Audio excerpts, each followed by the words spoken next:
الحمد لله وحده والصلاة والسلام على من لا نبي بعده أما بعد فأعوذ بالله من الشيطان الرجيم ومن الناس من يشتري لهو الحديث ليضل عن سبيل الله بغير علم ويتخذها هزوا أولئك لهم عذاب مهين. برادران اسلام، سورہ لقمان کی جو آیہ مبارکہ آپ حضرات کے سامنے پڑھی گئی ہے، اس آیہ مبارکہ میں اللہ رب العالمین نے آلات موسیقی کی حرمت نازل فرمائی ہے۔ اس آیہ مبارکہ کی تفسیر میں ہر مفسر نے یہی بیان کیا ہے کہ اس سے مراد آلات موسیقی ہیں۔ آلات موسیقی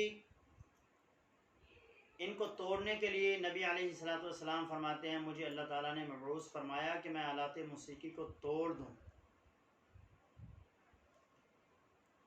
مگر آج امت مسلمہ اس کو روح کی غذا قرار دیتی ہے، جو سراسر غلط اور اللہ کے قرآن کے مخالف ہے۔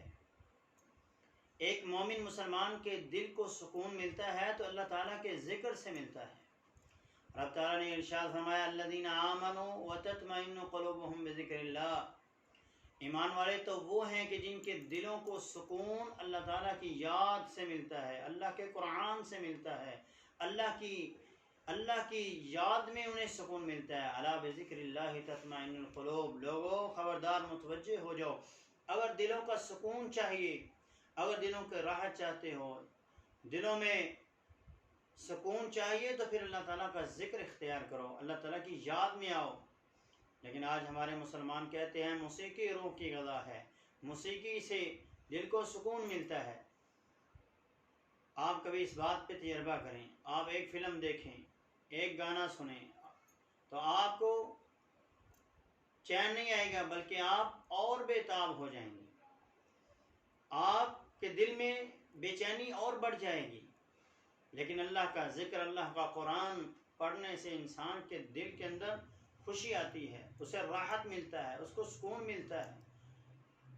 تو میرے بھائیوں، موسیقی کے آلات کو توڑنے کے لیے نبی علیہ الصلوۃ والسلام کو اس کائنات کے اندر مبعوث کیا گیا۔ نبی علیہ الصلوۃ والسلام نے ایک دفعہ ڈھول کی آواز سنی تو آپ نے اپنے کانوں میں انگلیاں ڈال لی، اور ساتھ میں حضرت عبداللہ بن عمر رضی اللہ تعالیٰ عنہ تھے، تو آپ نے ان سے پوچھا، ہے غلام، اے بچے، کیا ڈھول کی آواز بند ہو گئی ہے؟ تو پھر نبی علیہ الصلوۃ والسلام نے اپنی کانوں سے انگلیاں نکالی۔ تو میرے بھائیوں، جہاں ڈھول کی آواز سننا پسند نہیں ہے، وہاں پورے آلات موسیقی کے ساتھ سننا وہ تو بہت بڑا جرم ہے۔ نبی علیہ الصلوۃ والسلام مکہ میں جب تھے تو آپ جب قرآن پڑھا کرتے تو مشرکین مکہ شور ڈالا کرتے تاکہ ہم نبی علیہ الصلوۃ والسلام پر غالب آ جائیں، آپ کی آواز لوگوں تک نہ پہنچے۔ اس سلسلے میں عبداللہ بن خطل ایک آدمی تھا، اس نے مصر سے یا کہیں اور کسی اور دوسرے علاقے سے دو ایسی لونڈیاں خرید کے لایا جو شعر و شاعری کیا کرتی تھی، جو گانے گایا کرتی تھی۔ تو ان کو وہ مکہ میں لایا اس لیے کہ نبی علیہ الصلوۃ والسلام کے قرآن کو لوگ نہ سنیں۔ اللہ اکبر! نبی علیہ الصلوۃ والسلام نے اس کے بارے میں فتح مکہ سے قبل یہ فیصلہ سنا دیا کہ اگر عبداللہ بن خطل تمہیں بیت اللہ کے غلاف کے ساتھ بھی لگا ہوا، چمٹا ہوا ملے تو اس کو وہیں پہ قتل کر دیں، کیونکہ اس کا جرم اتنا بڑا تھا کہ وہ اللہ کے قرآن، اللہ کے کلام کے مقابلے میں لونڈیوں کو لایا اور شعر و شاعری اور گانے بجانے کو اس نے عام کیا۔ اللہ تبارک و تعالیٰ اس سے اس قدر ناراض تھے کہ اگر وہ اللہ کے حرمت والے گھر کے اندر، امن والے گھر کے اندر بھی داخل ہو جائے، بیت اللہ کا غلاف بھی اس نے پکڑا ہو، تو اللہ کے حبیب نے فرمایا اس کو وہیں پہ قتل کر دیں۔ تو آلات موسیقی کو توڑنا ہے، آلات موسیقی کو اپنے گھروں میں جگہ نہیں دینی، یہ روح کی غذا نہیں ہے۔